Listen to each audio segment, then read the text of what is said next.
ముగిసిపోతోందా? మనం ప్రస్తుతం జీవిస్తున్న ఈ ప్రపంచం, పరిగెడుతున్న ఈ కాలం ఒకానొక బిందువు వద్ద ఆగిపోవాల్సిందేనా? హిందూ పురాణాల ప్రకారం కాలం అనేది ఒక వృత్తం.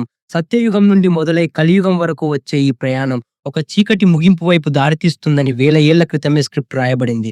ఒకసారి ఆలోచించండి. ఇవాళ మనం చూస్తున్న విలువల పతనం, ప్రకృతి వైపరీత్యాలు, మనుషుల మధ్య పెరుగుతున్న విద్వేషం ఇవన్నీ కేవలం కాకతాళీయాలా? లేక ఒక మహాప్రళయానికి ముందు కనిపిస్తున్న ముందస్తు సంకేతాలా? ఈ విశ్వం తనను తాను శుభ్రం చేసుకోవడానికి సిద్ధమవుతున్న తరుణంలో కలియుగపు ఆఖరి క్షణాలు ఎలా ఉండబోతున్నాయి? ఈ ప్రశ్నలకు సమాధానం వెతకడమే ఈనాటి మన విశ్లేషణ.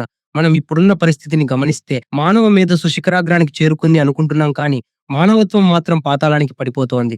పురాణాలు చెప్పిన ఈ కలి అనే శక్తి కేవలం ఒక రాక్షసుడో లేదా ఒక వ్యక్తిత్వమో కాదు. అది మనిషి ఆలోచన ధోరణిని మార్చేసే ఒక నెగెటివ్ ఎనర్జీ.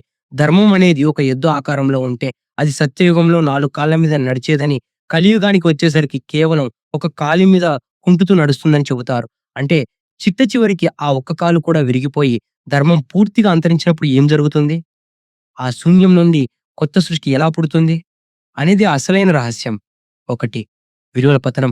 మనిషిలో మృగం నిద్రలేచినప్పుడు కలియుగం ముగిసే సమయానికి సమాజంలో నైతిక విలువలనేవి నిఘంటువులకే పరిమితమవుతాయి. పురాణాల ప్రకారం కలియుగాంతంలో మనిషి యొక్క వయస్సు, బలం మరియు తెలివితేటలు క్రమంగా తగ్గిపోతాయి. కేవలం డబ్బున్నవాడే గౌరవించబడతాడు. అధికారం ఉన్నవాడి న్యాయాన్ని శాసిస్తాడు. ఈ పరిస్థితిని లోతుగా విశ్లేషిస్తే మనకు ఒక విషయం అర్థమవుతుంది. మనిషి తన అవసరాల కోసం ఏ స్థాయికైనా దిగజారుతాడు. ఒకప్పుడు కుటుంబం, బంధాలు ముఖ్యమనుకున్న సమాజం చివరకు నా స్వార్థం అనే సూత్రం మీద నడుస్తుంది. తండ్రి కొడుకుల మధ్య, భార్యాభర్తల మధ్య నమ్మకం పూర్తిగా నశిస్తుంది. చిన్న చిన్న విషయాలకే ప్రాణాలు తీసుకునేంతటి అసహనం మనుషుల్లో పెరిగిపోతుంది.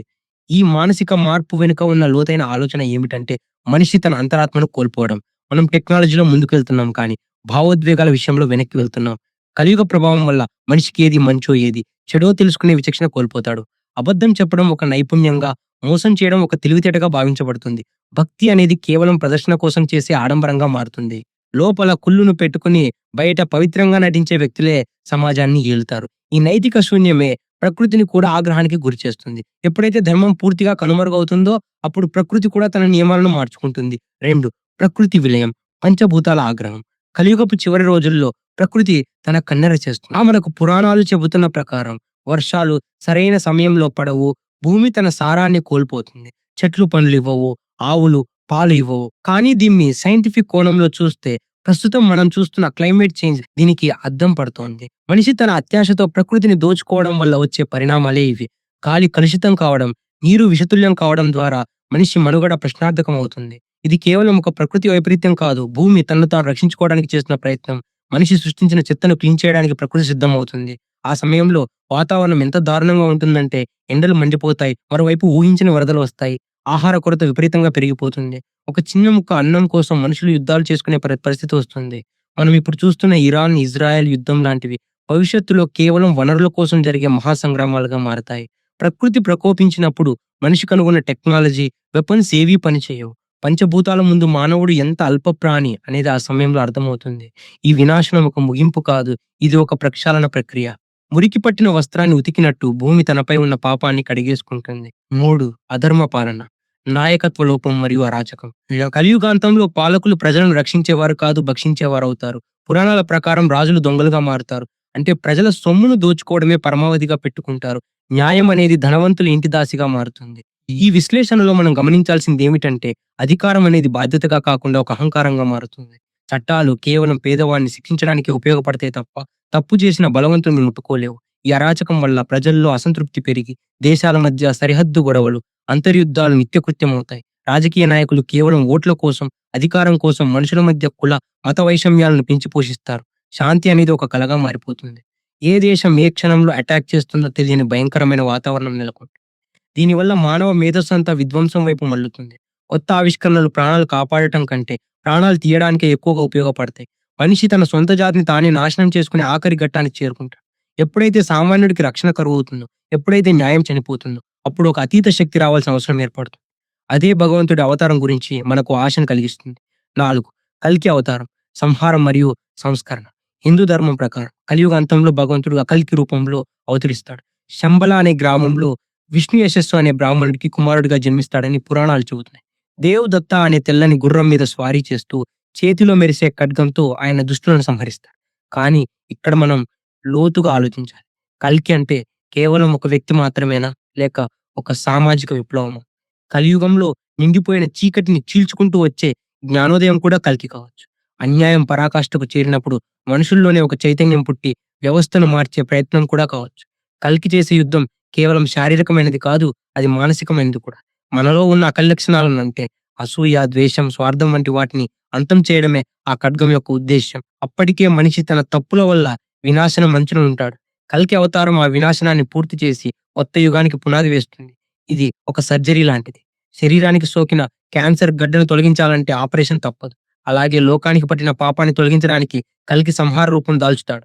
ఆ సంహారం తర్వాతే మళ్ళీ శాంతి నెలకొంటుంది. ఇది భయం కలిగించే విషయం కాదు. ఒక కొత్త ఆశని ఇచ్చే మార్పు. 5. మహాప్రళయం. అంతం కాని ఆరంభం. కల్కి అవతారం తర్వాత జరిగేది ఆ మహాప్రళయం. ప్రపంచం మొత్తం నీటితో మునిగిపోతుందని లేదా అగ్నితో దహించబడుతుందని వివిధ కథనాలు ఉన్నాయి. దీన్ని సైన్స్‌లో బిగ్ క్రంచ్ లేదా థర్మల్ డెత్ లాంటి సిద్ధాంతాలతో పోల్చవచ్చు. కలియుగం ముగిసేసరికి సూర్యుడి వేడి విపరీతంగా పెరిగిపోతుంది. సప్త సూర్యులు ఉదయిస్తారని పురాణాలు చెబుతున్నాయి. అంటే భూమి మీద జీవరాశి మొత్తం తుడిచిపెట్టుకుపోతుంది.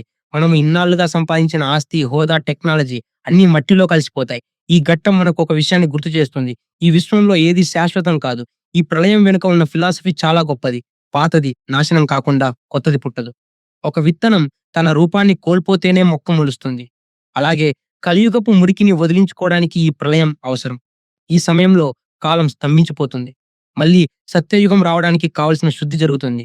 మన పురాణాల ప్రకారం ఈ విలయం తర్వాత మళ్ళీ మనువు అనే వ్యక్తి ద్వారా కొత్త సృష్టి మొదలవుతుంది. అంటే మనం ఇప్పుడు పడుతున్న కష్టాలు, చూస్తున్న అన్యాయాలు అన్నీ ఒక సర్కిల్‌లో భాగమే. ఈ ప్రళయం మనల్ని భయపెట్టడానికి కాదు, మనల్ని మనం సంస్కరించుకోవడానికి ఒక హెచ్చరిక లాంటిది. 6. సత్యయుగ పునరాగమనం మళ్ళీ వెలుగులోకి. ప్రళయం ముగిసిన తర్వాత చీకటిని చీల్చుకుంటూ మళ్ళీ సత్యయుగం ఉదయిస్తుంది. అప్పుడు మనుషులు మళ్ళీ ధర్మాన్ని అనుసరిస్తారు. అసత్యం, మోసం లేని ప్రపంచం మళ్ళీ మొదలవుతుంది. మనిషి ప్రాముఖ్యత తన సంపద మీద కాకుండా తన గుణం మీద ఆధారపడి ఉంటుంది. ప్రకృతి మళ్ళీ పచ్చగా మారుతుంది. గాలి పవిత్రమవుతుంది.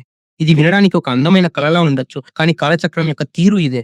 అంతం అనేది ఎప్పుడూ ఒక కొత్త ఆరంభానికి నాంది పలుకుతుంది. మనం ఇప్పుడు కలియుగంలో ఉన్నామంటే, మనం కూడా ఆ మార్పులో భాగస్వాములమే. ఈ మొత్తం ప్రయాణాన్ని విశ్లేషిస్తే మనకు అర్థమయ్యేది ఒక్కటే. మనం ఏ యుగంలో ఉన్నా మన చేతుల్లో ఉన్నది కేవలం కర్మ మాత్రమే. కలియుగం ముగిసిపోతుందని భయపడటం కంటే, మనలో ఉన్న కలిని, దుర్గుణాలను ఎలా అంతం చేసుకోవాలో ఆలోచించాలి. మనము చేసే ప్రతి మంచి పని, మనము చూపే ప్రతి ప్రేమ, రాబోయే ప్రళయానికి వ్యతిరేకంగా మనము నిర్మించే ఒక కట్టడమే. కలియుగ అంతం గురించి తెలుసుకోవడం అంటే, మరణం గురించి భయపడటం కాదు, జీవితాన్ని ఎలా అర్థవంతంగా గడపాలో తెలుసుకోవడం. సత్యయుగం ఎక్కడో బయట లేదు. అది మన మనస్సులోనే మొదలవ్వాలి. సో చూసారుగా, కలియుగాంతం అంటే కేవలం వినాశనం కాదు. అది ఒక గొప్ప పరివర్తన. మనము మారకపోతే కాలమే మనల్ని మారుస్తుంది. మరి మీరేమంటారు? మనం నిజంగానే కలియుగపు ఆఖరి రోజుల్లో ఉన్నామా? కామెంట్ సెక్షన్‌లో తెలియజేయండి.